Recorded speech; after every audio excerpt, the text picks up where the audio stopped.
आज हम बात करने जा रहे हैं उस महिला की जिसने ओशो के जीवन में सबसे महत्वपूर्ण भूमिका निभाई। वो महिला जिसने ओशो की सफलता को बुलंदियों तक पहुंचाया और फिर उसी बुलंदी पर एक ऐसा मोड़ लाया जिससे विवाद और बदनामी ने जन्म लिया। जी हाँ, हम बात कर रहे हैं मां आनंदशीला की। वह महिला जो एक साधारण जीवन जी रही थी, लेकिन ओशो से मिलने के बाद उसकी जिंदगी में एक ऐसा तूफान आया जिसने न सिर्फ उनके जीवन को बल्कि पूरी दुनिया को हिलाकर रख दिया। आज इस वीडियो में हम आपको बताएंगे कि कैसे कैंटीन में काम करने वाली एक साधारण लड़की ओशो की सबसे विश्वसनीय और शक्तिशाली सहयोगी बनी और कैसे उसने अपने ही हाथों से उस साम्राज्य की नींव हिला दी जिसे ओशो ने इतने वर्षों में खड़ा किया था। साथ ही जानेंगे उस खौफनाक बायोटेरर हमले की सच्चाई जिसने 700 लोगों की जिंदगियों को संकट में डाल दिया और पूरी दुनिया में हलचल मचा दी। तैयार हो जाइए, क्योंकि इस कहानी में आपको साजिश, महत्वाकांक्षा और विश्वासघात का ऐसा संगम मिलेगा जो आपने शायद पहले कभी न देखा हो। आनंदशीला का जन्म गुजरात के बड़ोदरा में एक साधारण गुजराती परिवार में हुआ था। उनका पूरा नाम शीला अंबालाल पटेल था। बचपन से ही उनका जीवन एक सामान्य भारतीय लड़की की तरह ही था। न कोई बड़ी महत्वाकांक्षा, न कोई असाधारण पहचान। उनके जीवन में किसी खास घटना ने अब तक दस्तक नहीं दी थी और वह साधारण जिंदगी जी रही थी। लेकिन कहते हैं ना, किस्मत कब और कैसे किसी की जिंदगी बदल दे यह कोई नहीं जानता। शीला की जिंदगी में भी एक ऐसा ही क्षण आया जब उनका सामना उस व्यक्ति से हुआ जिसने उनके पूरे जीवन की दिशा ही बदल दी। वह व्यक्ति कोई और नहीं बल्कि ओशो थे। वही ओशो जिनकी विचारधारा ने न केवल भारत बल्कि पूरी दुनिया में हलचल मचा रखी थी। दरअसल शीला के जीवन का सबसे बड़ा मोड़ तब आया जब वह अपने चाचा के घर गईं। यह महज एक संयोग था कि उनके चाचा के घर के सामने ही ओशो का निवास था। लेकिन किस्मत के इन खेलों में कभी कभी साधारण घटनाएं असाधारण रूप ले लेती हैं। ओशो से मिलने का यह मौका भी कुछ ऐसा ही था। जब पहली बार शीला ने ओशो को देखा तो उनके दिल और दिमाग में एक अजीब सी आकर्षण की भावना उत्पन्न हुई। वह समझ नहीं पा रही थी कि यह आकर्षण क्या था, लेकिन कहीं न कहीं उनका मन कह रहा था कि उनकी खोज यहीं पूरी होगी। ओशो से उनकी पहली मुलाकात साधारण नहीं थी।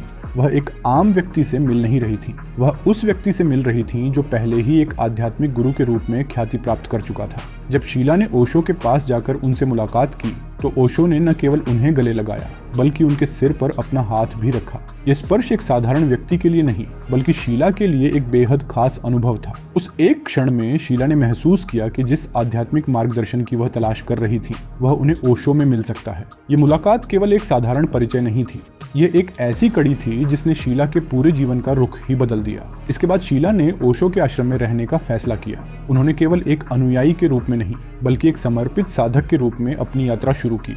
आश्रम में उनका हर दिन एक नई सीख और एक नई चुनौती से भरा होता था। यहाँ उन्हें आध्यात्मिकता का गहन प्रशिक्षण मिला और उन्होंने ओशो की शिक्षाओं को पूरी तरह से आत्मसात कर लिया। ओशो के साथ बिताया हर क्षण शीला के लिए एक नया अनुभव था और वह धीरे धीरे ओशो के सबसे करीबी लोगों में से एक बन गई। आश्रम के अन्य सदस्यों के बीच उनकी एक अलग पहचान बन चुकी थी। इस समय तक शीला केवल एक अनुयायी नहीं रह गई थी, वह ओशो की सबसे विश्वासपात्र और प्रभावशाली सहयोगी बनने की राह पर थी। ओशो के आश्रम में रहने के दौरान शीला ने बहुत तेजी से खुद को स्थापित किया। शुरुआत में वह आश्रम में साधारण कार्यों में लगी थी, जैसे कि भोजन परोसना, लेकिन शीला की महत्वाकांक्षाएं इन सीमित दायरे से बहुत अधिक थी। शीला का सपना था कि वह आश्रम के भीतर एक शक्तिशाली स्थिति में आकर ओशो के नजदीक पहुंच सके।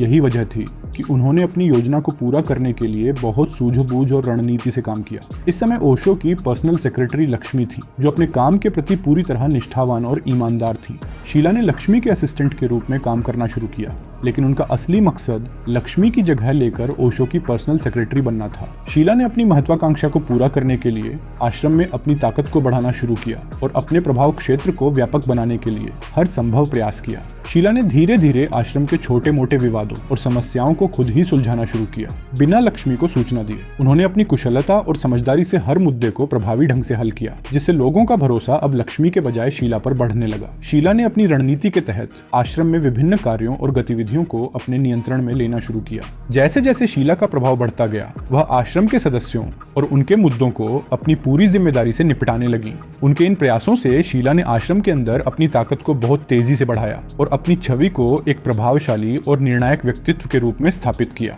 शीला के इस परिश्रम और सूझबूझ ने उन्हें ओशो की करीबी सहयोगी बनने की दिशा में महत्वपूर्ण कदम उठाने में मदद की। अब आश्रम के लोग सीधे शीला के पास जाने लगे और शीला ने ओशो के आसपास एक महत्वपूर्ण भूमिका निभाने में सफलता प्राप्त की। इस प्रकार शीला की महत्वाकांक्षाओं और उनके दृढ़ संकल्प ने उन्हें आश्रम के भीतर एक प्रमुख स्थिति तक पहुंचाया और उन्होंने लक्ष्मी की जगह ले ली, जो कि ओशो की पर्सनल सेक्रेटरी की भूमिका को निभा रही थी। ये परिवर्तन शीला के व्यक्तिगत और पेशेवर जीवन में एक महत्वपूर्ण मोड़ साबित हुआ। जैसे जैसे शीला की ताकत बढ़ती गई, उनकी ओशो के साथ करीबी संबंध भी गहराते गए। शीला ने अंततः लक्ष्मी की जगह ले ली और ओशो की पर्सनल सेक्रेटरी बन गई। यह समय बहुत चुनौतीपूर्ण था क्योंकि ओशो के विचारों ने भारत में भारी विरोध को जन्म दिया था। कई धार्मिक समूह ओशो की विचारधारा से असहमत थे और उनकी आलोचना करने लगे थे। इसके अलावा भारत सरकार के साथ ओशो के रिश्ते भी खराब हो गए थे और उनके आश्रम को लेकर विवाद गहराने लगे थे। इस कठिन परिस्थिति में शीला ने ओशो के प्रति पूरी निष्ठा दिखाते हुए उनका पूरा समर्थन किया। शीला ने ओशो के लिए एक बड़ा निर्णय लिया,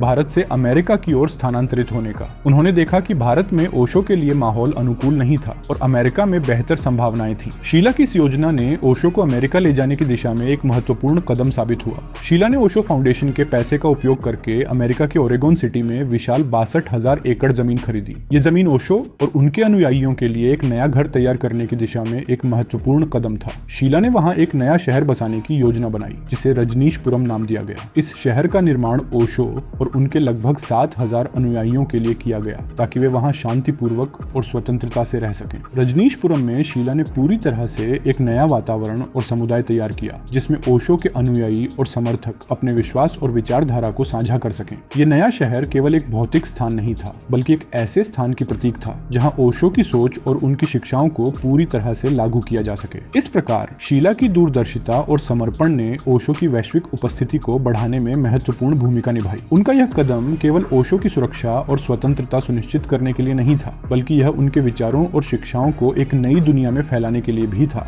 शीला की रणनीति और नेतृत्व ने ओशो की यात्रा को एक नया मोड़ दिया और रजनीशपुरम को एक महत्वपूर्ण आध्यात्मिक और सांस्कृतिक केंद्र बना दिया। अमेरिका में ओशो के अनुयायियों की संख्या तेजी से बढ़ रही थी और यह ओशो के प्रभाव का एक स्पष्ट प्रमाण था। कई अनुयायी इतने समर्पित थे कि उन्होंने अपनी सारी संपत्ति ओशो के नाम कर दी, जिससे ओशो एक अत्यंत रॉयल और आलीशान जीवन जीने लगे। ओशो के पास 99 रोल्स रॉयस कारें थीं और एक प्राइवेट प्लेन भी था, जो उनके विलासिता और समृद्धि का प्रतीक था। लेकिन शीला की ताकत और प्रभाव केवल आश्रम तक सीमित नहीं रहा। उन्होंने मीडिया और बाहरी दुनिया पर भी अपनी पकड़ मजबूत कर ली। मीडिया में शीला का एक विशेष दबदबा था। वे उस दौर में मीडिया के प्रमुख चेहरे बन गई। अगर कोई पत्रकार ओशो के खिलाफ सवाल पूछता या आलोचना करता तो शीला उसे खुलकर चुनौती देती। उनकी सार्वजनिक उपस्थिति इतनी प्रभावशाली थी कि वह लाइव डिबेट्स में भी पत्रकारों को मिडिल फिंगर दिखाने से पीछे नहीं हटती थी। इस तरह शीला ने अपनी शक्ति और प्रभाव का प्रदर्शन करते हुए ओशो के खिलाफ किसी भी प्रकार की आलोचना को बर्दाश्त नहीं किया। शीला ने ओशो के खिलाफ आने वाले हर संकट को समय से पहले ही निपटा दिया। उनका यह भी लाभ था कि ओशो उस समय मौन व्रत में थे और किसी से बात नहीं करते थे, केवल शीला के माध्यम से ही अपनी सूचनाएं प्राप्त करते थे। इस स्थिति का फायदा उठाते हुए शीला ने सुनिश्चित किया कि ओशो तक केवल वही बातें पहुंचे जो उन्होंने चाही थी। इसके जरिए शीला ने ओशो की इमेज और उनके कार्यों को नियंत्रित किया और यह सुनिश्चित किया कि ओशो की सार्वजनिक छवि पर किसी भी प्रकार का नकारात्मक प्रभाव न पड़े। शीला ने अपनी रणनीति के तहत हर संकट और चुनौती का सामना किया और ओशो की सुरक्षा और सम्मान को बरकरार रखा। यह उनकी कुशल नेतृत्व और प्रबंधन क्षमता का प्रमाण था कि वह न केवल ओशो के आश्रम को, बल्कि उनके विचारों और शिक्षाओं को भी पूरी दुनिया में प्रभावी ढंग से प्रस्तुत कर पा रही थी। इस प्रकार शीला ने ओशो के वैश्विक प्रभाव को बढ़ाने में अपनी अहम भूमिका निभाई और उनकी निष्ठा और समर्पण ने उन्हें ओशो के सबसे करीबी और शक्तिशाली सहयोगी बना दिया। ओरेगोन सिटी में शीला की स्थिति और भी मजबूत होती चली गई, खासकर जब उन्होंने स्थानीय चुनावों में 2 महत्वपूर्ण सीटों पर कब्जा जमाने की योजना बनाई। इस लक्ष्य को हासिल करने के लिए शीला ने बेघर लोगों को आश्रम में लाकर बसाना शुरू किया। उनका उद्देश्य था कि इन लोगों को वोट देने के लिए सक्षम किया जाए, जिससे चुनाव में उनकी स्थिति को मजबूत किया जा सके। शीला ने इस रणनीति के तहत चुनाव के नतीजों को अपनी इच्छानुसार मोड़ने का प्रयास किया। हालांकि शीला की ये गतिविधियां छुप नहीं सकी और जब यह बात बाहर आई तो अमेरिकी सरकार ने शीला के खिलाफ गंभीर कार्रवाई शुरू कर दी। शीला की चुनावी रणनीति और उसकी चतुराई से सरकार की नाक में दम हो गया, लेकिन शीला ने चुनाव जीतने के लिए एक और खतरनाक कदम उठाया। उन्होंने एक योजना बनाई जिसमें 10 विभिन्न रेस्टोरेंट्स में साल्मोनेला नामक घातक जहर मिलवाया। इस जहर के प्रभाव से 700 लोग गंभीर रूप से बीमार हो गए। ये घटना बायोटेरर अटैक के रूप में सामने आई, जिससे अमेरिकी सरकार के लिए एक बड़ा संकट उत्पन्न हो गया। इस जहरीले हमले ने पूरे देश में हड़कंप मचा दिया और शीला के खिलाफ स्थिति स्थिति और भी गंभीर हो गई। इस घटना के बाद अमेरिकी सरकार ने शीला और ओशो के आश्रम की जांच को तीव्र कर दिया। जांच के दौरान शीला की कई गैरकानूनी गतिविधियों और भ्रष्टाचार के मामलों का पर्दाफाश हुआ। ये सब ओशो की इमेज पर भी गहरा असर डाल रहा था और उनके अनुयायियों के बीच भी असंतोष फैल रहा था। शीला की ये गतिविधियां केवल उनके और ओशो के खिलाफ ही नहीं, बल्कि पूरे आश्रम और उनके विचारों के खिलाफ एक गंभीर चुनौती बन गई। अमेरिकी सरकार की जांच में शीला की कई गैरकानूनी गतिविधियों की पोल खुल गई। जब सरकार ने गहराई से जांच की तो शीला की क्रियावली और उनके द्वारा किए गए भ्रष्टाचार के मामलों का खुलासा हुआ। ये सब ओशो के लिए एक गंभीर झटका था। उन्हें स्पष्ट रूप से समझ में आ गया था कि शीला ने उनके नाम और प्रतिष्ठा को गंभीर रूप से नुकसान पहुंचाया है। इस स्थिति का सामना करते हुए ओशो ने अपनी मौन व्रत को तोड़ा और मीडिया के सामने आकर शीला के खिलाफ गंभीर आरोप लगाए। ओशो ने सार्वजनिक रूप से शीला पर $55 मिलियन के घोटाले और उन्हें धीमा जहर देने के आरोप लगाए। ये एक ऐसा कदम था जिसे ओशो ने अत्यंत मजबूरी और निराशा के साथ उठाया। ओशो ने अपने अनुयायियों और दुनिया को स्पष्ट किया कि शीला की गतिविधियां उनके विचारों और सिद्धांतों के खिलाफ थीं।